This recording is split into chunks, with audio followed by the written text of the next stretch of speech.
Hi ಎಲ್ರಿಗೂ ನಮಸ್ಕಾರ. Welcome back to my channel. ನಾನು ವಿನೋದ. ಇವತ್ತು ಸಂಜೆಯಿಂದ ವಿಡಿಯೋ ಸ್ಟಾರ್ಟ್ ಮಾಡಿದ್ದೀನಿ. ಅಂದರೆ 7 ಗಂಟೆನೇ ಆಗಿಬಿಟ್ಟಿತ್ತು ವಿಡಿಯೋ ಸ್ಟಾರ್ಟ್ ಮಾಡೋಷ್ಟರಲ್ಲಿ. ಚಿಕನ್ ಮಾಡ್ತಾ ಇದ್ದೀನಿ. ಇವತ್ತು ಚಿಕನ್ ಗ್ರೇವಿ ಮಾಡಿ ಮುದ್ದೆ ಮಾಡೋಣ ಅಂತ ಅಂದ್ಬಿಟ್ಟು ಮಾಡ್ತಾ ಇದ್ದೀನಿ. ಚಿಕನ್ ಗ್ರೇವಿ ಮಾಡಿ ಮುದ್ದೆ ಮಾಡಿ ತಿಂದು ತುಂಬ ದಿನನೇ ಆಗಿತ್ತು, ಹಂಗಾಗಿ ಮಾಡ್ತಾ ಇದ್ದೀನಿ. ಅಂದರೆ ತುಂಬಾ ಲೇಟ್ ಆಗಿದೆ. ಲೇಟ್ ಆದರೂ ಬೇಗ ಮಾಡೋಣ ಅಂತ ಅಂದ್ಬಿಟ್ಟು ಮಾಡ್ತಾ ಇದ್ದೀನಿ. ಕಾವ್ಯ ವಿಡಿಯೋ ಮಾಡ್ಕೊಡ್ತೀನಿ ಮಮ್ಮಿ ನೀನು ಮಾಡು ಅಂತ ಹೇಳ್ತಾ ಇದ್ಲು. ಅವಳು ಸ್ವಲ್ಪ ಹೆಲ್ಪ್ ಮಾಡಿದ್ಲು. ಇದ್ದಾಗ ನೋಡಿ ಫ್ರೀ ಟೈಮಲ್ಲಿ ಅವಳು ಸ್ವಲ್ಪ ಹೆಲ್ಪ್ ಮಾಡ್ತಾಳೆ. ಬೆಳಗ್ಗೆ ಟೈಮ್ ಅಂತೂ ಜಪ್ಪ ಅಂದ್ರು ಆ ಕಡೆ ಈ ಕಡೆ ಕದಲಲ್ಲ, ಅಷ್ಟು ಲೇಟ್ ಆಗಿರುತ್ತೆ ಅಂತ ಅವಳಿಗೆ ಒಂದು ಕೆಲಸ ಮುಟ್ಟಲ್ಲ. ಮೊದಲನೇದಾಗಿ ಚಿಕನ್ ಗ್ರೇವಿ ಮಾಡೋದಕ್ಕೆ ಒಂದು ಬಾಣಲಿ ಇಟ್ಕೊಂಡು ಸ್ಪೈಸಿ ಮಸಾಲೆಗಳನ್ನ ಹಾಕ್ಕೊಂಡು ಈರುಳ್ಳಿ ಹಾಕಿದ್ದೀನಿ. ಅಂದರೆ 1.5 ಈರುಳ್ಳಿ ಹಾಕಿದ್ದೀನಿ. ಈರುಳ್ಳಿ ಜಾಸ್ತಿ ಇದ್ರೆ ಇದಕ್ಕೆ ಚೆನ್ನಾಗಿರುತ್ತೆ. ಅಂದರೆ ಗ್ರೇವಿ ಮಾಡ್ತಾ ಇರೋದು ಇದು. ಪೌಡ್ರುಗಳೆಲ್ಲ ಹಾಕಿ ಈರುಳ್ಳಿ ಚೆನ್ನಾಗಿ ಫ್ರೈ ಮಾಡ್ಕೊಂಡ್ಮೇಲೆ ಒಂದು ಒಣಮೆಣಸಿನ್ಕಾಯಿ ಮುರಿದು ಹಾಕ್ಕೊಳ್ಬೇಕು. ಅಂದರೆ ಒಂದು 4ರಿಂದ 5 ತಗೊಳ್ಳಿ. ಚಿಲ್ಲಿ ಪೌಡ್ರು ಕೂಡ ಆ್ಯಡ್ ಮಾಡ್ತಾ ಇದ್ದೀವಿ, ಹಂಗಾಗಿ ಒಂದು 4-5 ಅಷ್ಟೇ ಸಾಕು. ಖಾರಕ್ಕೆ ಅನುಗುಣವಾಗಿ ಹಾಕ್ಕೊಳ್ಳಿ. ನಿಮ್ಮ ಮನೇಲಿ ಖಾರ ಜಾಸ್ತಿ ತಿಂದರೆ ಖಾರ ಜಾಸ್ತಿ ಹಾಕ್ಕೊಳ್ಳಿ, ಕಡಿಮೆ ತಿಂದರೆ ಕಡಿಮೆ ಹಾಕ್ಕೊಳ್ಳಿ. ಇದಕ್ಕೇನೆ ಇವಾಗ ಶುಂಠಿ ಬೆಳ್ಳುಳ್ಳಿ ಪೇಸ್ಟನ್ನು ಹಾಕಿ ಅದನ್ನು ಕೂಡ ಎಣ್ಣೆಯಲ್ಲಿ ಚೆನ್ನಾಗಿ ಫ್ರೈ ಮಾಡ್ಕೊಳ್ತಾ ಇದ್ದೀನಿ. ಫ್ರೈ ಆದಮೇಲೆ ತೊಳೆದಿಟ್ಕೊಂಡಿರುವಂಥ ಚಿಕನ್ ಹಾಕ್ತಾ ಇದ್ದೀನಿ. ಇಲ್ಲಿ ಒಂದು ಅರ್ಧ ಕೆಜಿ 3/4 ಕೆಜಿ ಇದೆ ಚಿಕನ್, ಅಷ್ಟೇ, ಜಾಸ್ತಿ ಇಲ್ಲ. ಅದನ್ನು ಕೂಡ ಚೆನ್ನಾಗಿ ನೀರು ಬಿಟ್ಕೊಳ್ಳೋವರೆಗೂ ಎಣ್ಣೆಯಲ್ಲಿ ಫ್ರೈ ಮಾಡ್ಕೊಳ್ಬೇಕು. ಅಲ್ಲಿವರೆಗೂ ಒಂದು ಪ್ಲೇಟ್ ಮುಚ್ಚಿ ಬಿಟ್ಬಿಡ್ಬೇಕು ಒಂದು 10 ನಿಮಿಷ. ಅದಕ್ಕೇನೆ ಉಪ್ಪು ಮತ್ತು ಅರಿಶಿನ ಪೌಡ್ರು ಎರಡನ್ನೂ ಹಾಕಿ ಪ್ಲೇಟ್ ಮುಚ್ಚಿ ಬಿಟ್ಬಿಡ್ತೀನಿ. ಇವಾಗ ಅದು ನೀರು ಬಿಟ್ಕೊಳ್ಳೋವರೆಗೂ ಚೆನ್ನಾಗಿ ಬೇಯಲಿ. ಅಷ್ಟೊತ್ತಿಗೆ ನಾವು ಏನೇನು ಬೇಕು ಮತ್ತು ಖಾರಕ್ಕೆ ರೆಡಿ ಮಾಡ್ಕೊಳ್ಳೋಣ. ರುಬ್ಬೋದೇನಿಲ್ಲ, ಹಂಗೆ ಹಚ್ಚಾಕೊಳ್ಳೋದು ಅಷ್ಟೇ. Chilli powder, garam masala, chicken masala, ಆಮೇಲೆ ಬರೀ ಧನಿಯಾ ಪೌಡ್ರು ಇಷ್ಟೇ ಹಾಕೋದು. ಪೌಡ್ರುಗಳು ಅಂತಂದರೆ ಜಾಸ್ತಿ ಏನು ಆ್ಯಡ್ ಮಾಡಲ್ಲ. ಅದಕ್ಕೇ ಒಂದು ಸ್ವಲ್ಪ ಮೆಣಸು ಪೌಡ್ರು ಹಾಕ್ಕೋಬೇಕು. ಇದನ್ನೆಲ್ಲ ಹಾಕಿ ನೀಟಾಗಿ ಚೆನ್ನಾಗಿ ಇನ್ನೊಂದು ಸ್ವಲ್ಪ ಪ್ಲೇಟ್ ಮುಚ್ಚಿ ಬೇಯಿಸ್ಕೊಳ್ಬೇಕು. ಈಗ ಪ್ಲೇಟ್ ತೆಗೆದು ಹಚ್ಚಿಟ್ಕೊಂಡಿರುವಂಥ ಟೊಮೊಟೊ ಹಾಕಿ, 1 ಟೊಮೊಟೊ ಸಾಕು. ಮೊಸರು ಹಾಕಿದ್ರೆ ಚೆನ್ನಾಗಿರುತ್ತೆ. ನಮ್ಮ ಮನೇಲಿ ಮೊಸರು ತರಿಸಿರ್ಲಿಲ್ಲ ನಾನು, ಹಂಗಾಗಿ ಒಂದೇ ಒಂದು ಟೊಮೊಟೊ ಹಚ್ಚಿಟ್ಕೊಂಡು ಅದನ್ನು ಹಾಕಿ 1-2 ಸೆಕೆಂಡು ಈ ಥರ ಪ್ಲೇಟ್ ಮುಚ್ಚಿ ಬೇಯಿಸ್ಕೊಳ್ಬೇಕು. ಅದು ಬೇಯೋವರೆಗೂ ನಾನು ಅನ್ನಕ್ಕೆ ತೊಳೆದಿಡ್ತಾ ಇದ್ದೀನಿ. ಅಂದರೆ ರೈಸ್ ಬೇಕೇ ಬೇಕು. ನನ್ನ ಮಗ ಕೇಳ್ತಾನೆ ರೈಸು ಮುದ್ದೆ ತಿಂದ್ರು, ಹಾಗಾಗಿ ರೈಸಿಗೆ ತೊಳೆದಿಟ್ಬಿಡೋಣ ಅಂದ್ಬಿಟ್ಟು ರೈಸಿಗೆ ತೊಳೆದಿಡ್ತಾ ಇದ್ದೀನಿ. ಈಗ ನೋಡಿ ಪ್ಲೇಟ್ ತೆಗೆದು 1-2 ಸೆಕೆಂಡ್ ಆಗಿದೆ. ಅದನ್ನು ನೀಟಾಗಿ ಕಲಿಸ್ಕೊಂಡು ಈಗ ಏನೇನು ಪೌಡ್ರುಗಳು ಬೇಕೋ ಅದನ್ನೆಲ್ಲ ಆ್ಯಡ್ ಮಾಡ್ಕೋಬೇಕು. ಅವಾಗವಾಗ ಪ್ಲೇಟ್ ತೆಗೆದು ನೋಡ್ಕೊಳ್ತಾ ಇರಬೇಕು, ಯಾಕಂದರೆ ತಳ ಸೀದೋಗೋ ಚಾನ್ಸಸ್ ಇರುತ್ತೆ. ಅವಾಗವಾಗ ಈ ಥರ ಮಿಕ್ಸ್ ಮಾಡ್ತಾನೆ ಇರಬೇಕು. ಟೊಮೊಟೊ ಎಲ್ಲ ಹಾಕಿದ್ಮೇಲೆ ಅವಾಗವಾಗ ಈ ಥರ ಗ್ರೇವಿಗಳು ಮಾಡಿಕೊಂಡು ಮುದ್ದೆ ಮಾಡ್ಕೊಂಡು ತಿನ್ನೋದ್ರಲ್ಲಿ ಮಜಾನೇ ಬೇರೆ ಇರುತ್ತೆ. ನಮಗಂತೂ ಸಿಕ್ಕಾಪಟ್ಟೆ ಇಷ್ಟ ಆಗುತ್ತೆ ಈ ಥರ ಗ್ರೇವಿಗಳು. ಆದರೆ ನಮ್ಮನೆಯವ್ರು ಮಾಡಿದಾಗ ಬರೀ ನೀರು ಅದು ಇದು ಆಳುಮಳು ಅದನ್ನ ಎಲ್ಲ ಹಾಕಿ ಕೆಡಿಸಿಟ್ಬಿಡ್ತಾರೆ. ಈಗ ಸ್ವಲ್ಪ ಕೊತ್ತಂಬರಿ ಸೊಪ್ಪನ್ನ ಹಾಕಬೇಕಾಗುತ್ತೆ. ಸಣ್ಣದಾಗಿ ಹೆಚ್ಚಿಟ್ಕೊತಾ ಇದ್ದೀನಿ. ಇದನ್ನ ಲಾಸ್ಟಾಗಿ ಹಾಕ್ತೀನಿ, ಮೊದಲೇ ಹಾಕಲ್ಲ. ಯಾಕಂದರೆ ರುಬ್ಬೋದೇನಿಲ್ವಲ್ಲ, ಎಲ್ಲ ಹಚ್ಚಾಕಿ ಮಾಡ್ತಾ ಇರೋದು. ಮಗ ಬೇರೆ ಬಂದಿಲ್ಲ, ಅವನು 9-9:30 ಬರೋದು. ಅಷ್ಟರಲ್ಲಿ ನಾವು ಅಡುಗೆ ಮಾಡ್ಕೊಂಡು ಊಟ ಮಾಡ್ತೀವಿ. ಯಾಕಂದರೆ ಅವನು ಬರೋವರೆಗೂ ಕಾಯಕ್ಕಾಗಲ್ಲ. ಯಾಕಂದರೆ ಅವ್ನು ಮಧ್ಯಾಹ್ನ ಊಟ ಮಾಡಿರಲ್ಲ. ಹಾಗಾಗಿ ನಾನು ನನ್ನ ಮಗಳು ಇಬ್ಬರು ಕೂತ್ಕೊಂಡು ಊಟ ಮಾಡ್ಬಿಡ್ತೀವಿ. ಅವನ ಪಾಲಿಂದು ಎತ್ತಿಟ್ಟಿರ್ತೀವಿ. ಹಂಗೇನೆ ಮುದ್ದೆ ಮಾಡಿದ್ರೆ ಹಾಟ್ ಬಾಕ್ಸ್ಗೆ ಹಾಕಿರ್ತೀನಿ. ಈ ಥರ ಚಿಕನ್ ಗ್ರೇವಿಗಳು ಮಾಡಿದಾಗ ನನ್ನ ಮಗ ಮುದ್ದೆ ಕೇಳ್ತಾನೆ. ಅಂದರೆ ಕಾವ್ಯ ಸ್ವಲ್ಪ ತಿಂತಾಳೆ ಅಷ್ಟೇನೆ, ನನ್ನ ಮಗ ಜಾಸ್ತಿ ಮುದ್ದೆ ಕೇಳ್ತಾನೆ ಈ ಥರ ಗ್ರೇವಿಗಳು ಮಾಡಿದಾಗ.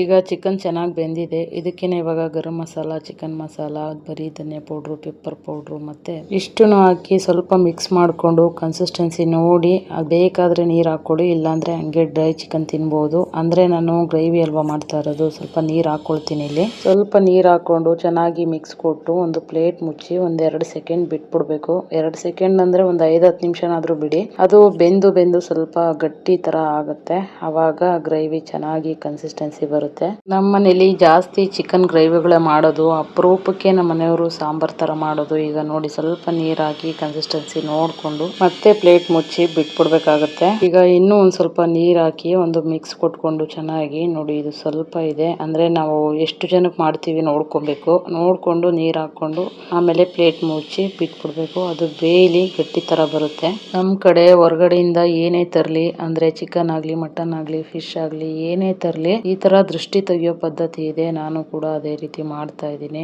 ದೃಷ್ಟಿ ತೆಗಿದಂಗೆ ನಾವು ತಿನ್ನಲ್ಲ. ಚಾಕುನಲ್ಲಾದರೂ ತೆಗಿಬೋದು, ಇಲ್ಲ ಉಪ್ಪು, ಸಾಸಿವೆ, ಮೆಣಸಿನ್ಕಾಯಿ ಎಲ್ಲಾದರೂ ತೆಗಿಬೋದು. ಅದನ್ನು ನೀವು ಅಳಿಸ್ಬಿಟ್ಟು ಎತ್ಕೊಂಡೋಗಿ ಆಚೆ ಬಿಸಾಕೋದು. ಇಲ್ಲಾಂದರೆ ಹಳ್ಳಿ ಕಡೆ ಅಂಡೆ ಒಲೆ ಹಾಕಿರ್ತಾರೆ, ಅಂದರೆ ಈ ಕೆಂಡ ಮಾಡಿರ್ತಾರೆ, ಕೆಂಡಕ್ಕೆ ಹಾಕ್ಬಿಡ್ತಾರೆ ದೃಷ್ಟಿ ಹೋಗುತ್ತೆ ಅಂತ ಅಂದ್ಬಿಟ್ಟು. ಈಗ ಈ ಕಡೆ ಚಿಕನ್ ಬೇಯೋಷ್ಟರಲ್ಲಿ ಆ ಕಡೆ ಮುದ್ದೆಗೂ ಇಟ್ಕೊಂಡ್ಬಿಟ್ಟೆ. ಮುದ್ದೆ ಕುದಿ ಹಾಕಿದ್ದೀನಿ ನೋಡಿ. ಈ ಕಡೆ ತಿರ್ಗಿಸ್ಕೊಳ್ತಾ ಇದ್ದೀನಿ, ಯಾಕಂದರೆ ತಳ ಸೀಯೋ ಚಾನ್ಸಸ್ ಇರುತ್ತೆ. ಹಂಗಾಗಿ ಅವಾಗವಾಗ ಚೆಕ್ ಮಾಡ್ಕೊಳ್ತಾ ಇರಬೇಕು. ಆ ಕಡೆಗೆ ಮುದ್ದೆನೂ ಕೂಡ ಇಟ್ಕೊಂಡಿದ್ದೀನಿ, ಮುದ್ದೆನೂ ಮಾಡ್ಕೊಳ್ತಾ ಇದ್ದೀನಿ. ಲಾಸ್ಟಲ್ಲಿ ಇದಕ್ಕೆ ಕೊತ್ತಂಬರಿ ಸೊಪ್ಪು ಹಾಕ್ಕೊಂಡು ಪ್ಲೇಟ್ ಮುಚ್ಕೊಡೋದು ಅಷ್ಟೇ. ಆಮೇಲೆ ಊಟ ಮಾಡಬೇಕಾದ್ರೆ ಮಿಕ್ಸ್ ಮಾಡ್ಕೊಂಡ್ರೆ ಆಯಿತು.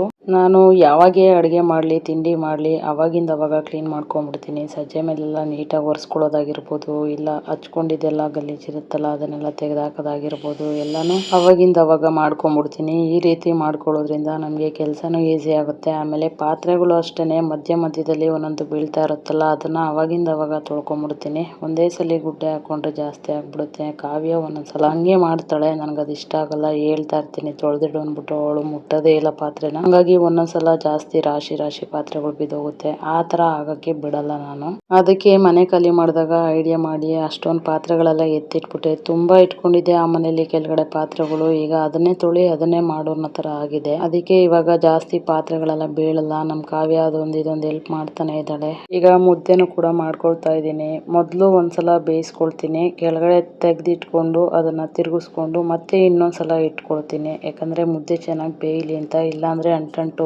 ಮೆತ್ಮೆತ್ಕಾಗ್ಬಿಡುತ್ತೆ, ಕೈಯೆಲ್ಲ ಅಂಟ್ಕೊತಾ ಇರುತ್ತೆ. ಹಂಗಾಗಿ ಈಗ ಮುದ್ದೆ ಮಾಡ್ಕೊಂಡು ಊಟ ಮಾಡೋದಷ್ಟೇನೆ. ಲಾಸ್ಟಲ್ಲಿ ಮುದ್ದೆ ಎಲ್ಲ ಮಾಡಿದಾದ್ಮೇಲೆ ಒಂದ್ಸಲ ಸಜ್ಜೆ ಮೇಲೆಲ್ಲ ಕ್ಲೀನ್ ಮಾಡ್ಕೊಂಡು ಹೋಗಿ ಕುತ್ಕೊಂಡು ಊಟ ಮಾಡೋದಷ್ಟೇನೆ. ಈಗ ಇನ್ನೊಂದು ಟಿಪ್ಸ್ ಹೇಳ್ತೀನಿ ನಿಮ್ಗೆ. ಮುದ್ದೆ ಕಟ್ಬೇಕಾದ್ರೆ ಈ ತರ ಒಂದ್ ಚಿಟಿಕೆಯಷ್ಟು ಎಣ್ಣೆ ಹಾಕೊಳ್ಳಿ ಪ್ಲೇಟ್ಗೆ. ಅಂದ್ರೆ ಪ್ಲಾಸ್ಟಿಕ್ ಪ್ಲೇಟ್ ಅಲ್ಲೇ ಕಟ್ಕೊಬಹುದು ನೀವು. ಈ ತರ ಎಣ್ಣೆ ಹಾಕೊಂಡು ಕಟ್ಟೋದ್ರಿಂದ ಮುದ್ದೆ ಅಲ್ಲಲ್ಲಿ ಬಿಟ್ಕೊಳ್ಳುತ್ತಲ್ಲ ಆ ತರ ಬಿಟ್ಕೊಳ್ಳಲ್ಲ. ನೈಸಾಗಿ ಬರುತ್ತೆ, ರೌಂಡಾಗಿ ನೈಸಾಗಿ ಚೆನ್ನಾಗಿ ಕಾಣಿಸುತ್ತೆ, ತಿನ್ನಕ್ಕೂ ಚೆನ್ನಾಗಿರುತ್ತೆ.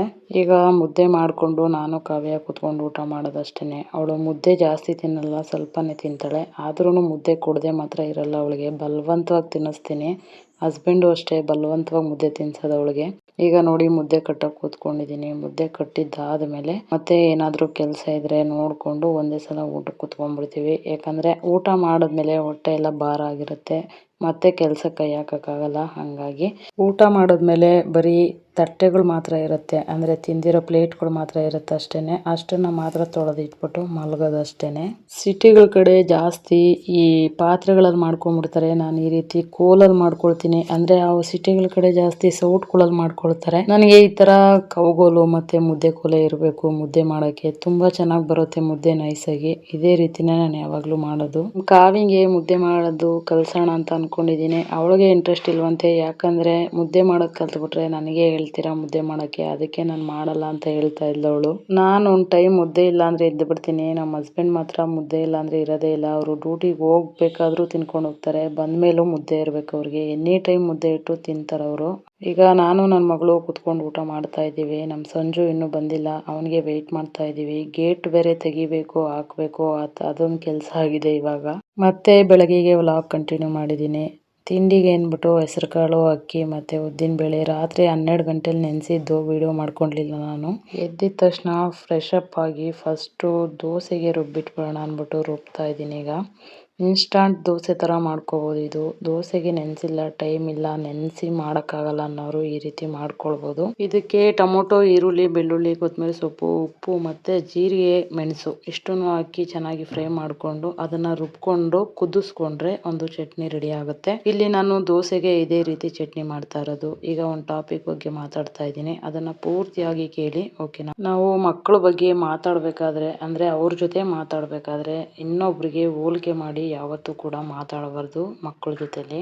ಇದು ಕೇವಲ ಮಕ್ಕಳ ವಿಚಾರ ಅಂತಾನೆ ಅಲ್ಲ, ಪ್ರತಿಯೊಬ್ಬ ಪೋಷಕರು ವಿಚಾರ ಅಂತಾನೂ ಅಲ್ಲ, ಶಿಕ್ಷಕರು ಮತ್ತು ಸಮಾಜದ ಪ್ರತಿಯೊಬ್ಬ ಸದಸ್ಯರು ಕೂಡ ಗಮನಿಸಬೇಕಾದ ಅತ್ಯಂತ ಮಹತ್ವದ ವಿಷಯ ಆಗಿರುತ್ತೆ. ಪ್ರತಿಯೊಬ್ಬ ಮಗು ಈ ಜಗತ್ತಿನಲ್ಲಿ ವಿಶಿಷ್ಟವಾಗಿರುತ್ತೆ. ಒಂದೇ ತೋಟದಲ್ಲಿ ಅರಳುವ 2 ಹೂಗಳು ಒಂದೇ ರೀತಿಯಲ್ಲಿರೋದಿಲ್ಲ. ಹಾಗೆಯೇ 2 ಮಕ್ಕಳು ಒಂದೇ ರೀತಿಯ ಪ್ರತಿಭೆ, ಆಸಕ್ತಿ ಮತ್ತು ಸಾಮರ್ಥ್ಯವನ್ನ ಹೊಂದಿರೋದಿಲ್ಲ. ಕೆಲವರು ಓದಿನಲ್ಲಿ ಉತ್ತಮರಾಗಿರ್ಬೋದು, ಕೆಲವರು ಕ್ರೀಡೆಯಲ್ಲಿ, ಕೆಲವರು ಸಂಗೀತದಲ್ಲಿ, ಕೆಲವರು ಚಿತ್ರಕಲೆಯಲ್ಲಿ ಅಥವಾ ಇತರ ಕ್ಷೇತ್ರಗಳಲ್ಲಿ ತಮ್ಮ ಪ್ರತಿಭೆಯನ್ನ ತೋರಿಸ್ಬೋದು. ಆದ್ದರಿಂದ ಮಕ್ಕಳನ್ನ ಮತ್ತೊಬ್ಬರೊಂದಿಗೆ ಹೋಲಿಕೆ ಮಾಡುವುದು ನ್ಯಾಯಸಮ್ಮತ ಅಲ್ಲ, ಉಪಯುಕ್ತವೂ ಅಲ್ಲ. ನಾವು ಆಗಾಗ ಮನೆಗಳಲ್ಲಿ ಕೇಳ್ತಾ ಇರ್ತೀವಿ, ಪಕ್ಕದ ಮನೆ ಹುಡುಗನನ್ನ ನೋಡು ಎಷ್ಟು ಚೆನ್ನಾಗಿ ಓದ್ತಾನೆ, ನಿನ್ನ ಅಣ್ಣನ ಹಾಗೆ ಯಾಕಾಗಲ್ಲ, ನಿನ್ನ ಕ್ಲಾಸ್ನಲ್ಲಿ ಅವಳಿಗೆ ಎಷ್ಟು ಮಾರ್ಕ್ಸ್ ಬಂದಿವೆ ಗೊತ್ತಾ ಅಂತ ಈ ಥರ ಹೇಳುವಾಗ ದೊಡ್ಡೋರಿಗೆ ಅದು ಸಾಧಾರಣ ಮಾತು ಅಂತ ಅನ್ನಿಸ್ಬೋದು. ಆದರೆ ಮಗುವಿನ ಮನಸ್ಸಿಗೆ ಅದು ತುಂಬ ನೋವು ಕೊಡುತ್ತೆ. ಮಗುವಿಗೆ ನಾನು ಎಷ್ಟು ಮಾಡಿದ್ರೂ ಸಾಲಲ್ಲ ಅನ್ನೋ ಭಾವನೆ ಬರೋಕೆ ಶುರು ಆಗುತ್ತೆ. ಆತ್ಮವಿಶ್ವಾಸ ಕಡಿಮೆ ಆಗುತ್ತೆ. ಕೆಲ ಮಕ್ಕಳು ಮಾತಾಡೋದನ್ನೇ ಕಡಿಮೆ ಮಾಡ್ತಾರೆ. ಕೆಲವರು ಓದಿನ ಮೇಲಿನ ಆಸಕ್ತಿಯನ್ನೇ ಕಳೆದುಕೊಳ್ತಾರೆ. ಯಾಕಂದರೆ ಅವರ ಮನಸ್ಸಲ್ಲಿ ಯಾವಾಗಲೂ ನಾನು ಅವನಷ್ಟು ಒಳ್ಳೆಯವನಲ್ಲ ಅನ್ನೋ ಯೋಚನೆ ಇರುತ್ತೆ. ಮಕ್ಕಳ ಮನಸ್ಸು ತುಂಬ ಮೃದುವಾಗಿರುತ್ತೆ. ನಾವು ಹೇಳೋ ಮಾತು ಒಂದೊಂದು ಮಾತನ್ನು ಅವರು ವರ್ಷಗಳ ಕಾಲ ನೆನಪಿಟ್ಕೊಳ್ಬೋದು. ಅದಕ್ಕೆ ಮಾತಾಡುವಾಗ ಎಚ್ಚರಿಕೆ ಇರಬೇಕು. ಹೋಲಿಕೆ ಮಾಡಿದ್ರೆ ಮಗುವಿಗೆ ಕೀಳರಿಮೆ ಬರುತ್ತೆ. ಪ್ರೋತ್ಸಾಹ ಮಾಡಿದ್ರೆ ಆತ್ಮವಿಶ್ವಾಸ ಬರುತ್ತೆ. ಇನ್ನೊಂದು ಮುಖ್ಯ ವಿಷಯ ಅಂದರೆ ಹೋಲಿಕೆ ಮಕ್ಕಳಲ್ಲಿ ಅಸೂಯೆಯನ್ನು ಬೆಳೆಸ್ಬೋದು. ಅವನನ್ನು ಹೊಗಳ್ತಾರೆ, ನನ್ನನ್ನು ಯಾರು ಹೊಗಳಲ್ಲ ಅನ್ನೋ ಭಾವನೆ ಬರ್ಬೋದು. ಇದರಿಂದ ಸ್ನೇಹದಲ್ಲೂ ಕೂಡ ಬಿರುಕು ಮೂಡ್ಬೋದು. ಮಕ್ಕಳ ಮನಸ್ಸು ಬೇಸರದಿಂದ ತುಂಬಬಹುದು. ನಿಜ ಹೇಳಬೇಕು ಅಂದರೆ ಜೀವನದಲ್ಲಿ ಯಶಸ್ಸು ಅಂದರೆ ಕೇವಲ ಮಾರ್ಕ್ಸ್ ಅಲ್ಲ, ಒಳ್ಳೆಯ ಗುಣ, ಪ್ರಾಮಾಣಿಕತೆ, ಪರಿಶ್ರಮ, ಸಹಾಯ ಮಾಡುವ ಮನಸ್ಸು ಕೂಡ ಇವೆಲ್ಲವೂ ಮುಖ್ಯ ಆಗಿರುತ್ತೆ. ಶಾಲೆಯಲ್ಲಿ ಕಡಿಮೆ ಅಂಕ ಪಡೆದಿದ್ದ ಅನೇಕ ಜನ ಮುಂದೆ ದೊಡ್ಡ ಸಾಧನೆ ಮಾಡಿದ್ದಾರೆ. ಅವರನ್ನು ಯಾರೂ ಕೂಡ ಹೋಲಿಕೆ ಮಾಡಿರಲಿಲ್ಲ. ಅವರ ಪ್ರತಿಭೆಗೆ ಕೂಡ ಅವಕಾಶ ಸಿಕ್ಕಿತ್ತು. ಒಬ್ಬ ವಿದ್ಯಾರ್ಥಿಗೆ ಗಣಿತ ಚೆನ್ನಾಗಿರ್ಬೋದು, ಇನ್ನೊಬ್ಬನಿಗೆ ಕನ್ನಡ ಅಥವಾ ಇಂಗ್ಲಿಷ್ ಚೆನ್ನಾಗಿರ್ಬೋದು, ಮತ್ತೊಬ್ಬನಿಗೆ ಕ್ರೀಡೆ ಚೆನ್ನಾಗಿರ್ಬೋದು. ಎಲ್ಲರನ್ನೂ ಒಂದೇ ಅಳತೆಯಲ್ಲಿ ಅಳೆಯೋದು ತಪ್ಪು. ಮೀನು ಮರ ಹತ್ತಲ್ಲ ಅಂತ ಅದನ್ನು ಬುದ್ಧಿ ಇಲ್ಲ ಅಂದರೆ ಹೇಗೆ? ಹಾಗೆ ಪ್ರತಿಯೊಬ್ಬ ಮಗುವಿಗೂ ತನ್ನದೇ ಆದ ಶಕ್ತಿ ಇರುತ್ತೆ. ಹೋಲಿಕೆ ಮಾಡೋ ಬದಲು ಚೆನ್ನಾಗಿ ಪ್ರಯತ್ನ ಮಾಡ್ತಿದೀಯಾ, ಹಿಂದಿನ ಸಲಕ್ಕಿಂತ ಈಗ ಚೆನ್ನಾಗಿದೆ, ನೀನು ಇನ್ನೂ ಚೆನ್ನಾಗಿ ಮಾಡ್ತೀಯಾ ಅಂತ ಹೇಳಬೇಕು. ಈ ಥರದ ಮಾತುಗಳು ಮಕ್ಕಳಿಗೆ ತುಂಬ ಧೈರ್ಯ ಕೊಡುತ್ತೆ. ಅವರು ಇನ್ನಷ್ಟು ಉತ್ಸಾಹದಿಂದ ಕೆಲಸ ಮಾಡ್ತಾರೆ. ಪೋಷಕರು ಮಕ್ಕಳ ಅಂಕಗಳನ್ನು ಮಾತ್ರ ನೋಡದೆ ಅವರ ಪರಿಶ್ರಮವನ್ನು ಕೂಡ ನೋಡಬೇಕಾಗುತ್ತೆ. ಒಂದು ಮಗು 40 ಅಂಕದಿಂದ 60 ಅಂಕಕ್ಕೆ ಬಂದಿದ್ರೆ ಅದು ದೊಡ್ಡ ಸಾಧನೆ. ಅದನ್ನು ಮೆಚ್ಚಬೇಕು. ಬೇರೆಯವರ 90 ಅಂಕದ ಜೊತೆ ಹೋಲಿಕೆ ಮಾಡಬಾರ್ದು. ಶಿಕ್ಷಕರು ಕೂಡ ಎಲ್ಲ ಮಕ್ಕಳನ್ನು ಸಮಾನವಾಗಿ ನೋಡಬೇಕು. ಕೆಲವರನ್ನು ಮಾತ್ರ ಹೊಗಳಿ ಉಳಿದವರನ್ನು ಕಡೆಗಣಿಸಿದ್ರೆ ಬೇರೆ ಮಕ್ಕಳಿಗೆ ಬೇಸರ ಆಗುತ್ತೆ. ಒಳ್ಳೆಯ ಶಿಕ್ಷಕರು ಪ್ರತಿಯೊಬ್ಬ ವಿದ್ಯಾರ್ಥಿಯಲ್ಲಿರುವ ಪ್ರತಿಭೆಯನ್ನು ಗುರುತಿಸಿ ಬೆಳೆಸ್ತಾರೆ. ಹೋಲಿಕೆ ಇಲ್ಲದ ಜಾಗದಲ್ಲಿ ಮಕ್ಕಳು ಖುಷಿಯಾಗಿ ಕಲಿತಾರೆ, ಪ್ರಶ್ನೆ ಕೇಳ್ತಾರೆ, ತಪ್ಪು ಮಾಡಿದ್ರು ಮತ್ತೆ ಪ್ರಯತ್ನ ಮಾಡ್ತಾರೆ. ಇದಾಗಿತ್ತು ಇವತ್ತಿನ ವಿಡಿಯೋ. ಇಷ್ಟ ಆದರೆ ಲೈಕ್, ಶೇರ್, ಕಮೆಂಟ್, ಸಬ್ಸ್ಕ್ರೈಬ್ ಮಾಡೋದನ್ನು ಮರಿಬೇಡಿ ಅಂತ ಹೇಳ್ತಾ ಮತ್ತೆ ಸಿಗೋಣ ಇನ್ನೊಂದು ವಿಡಿಯೋದಲ್ಲಿ. ಟೇಕ್ ಕೇರ್, ಬಾಯ್.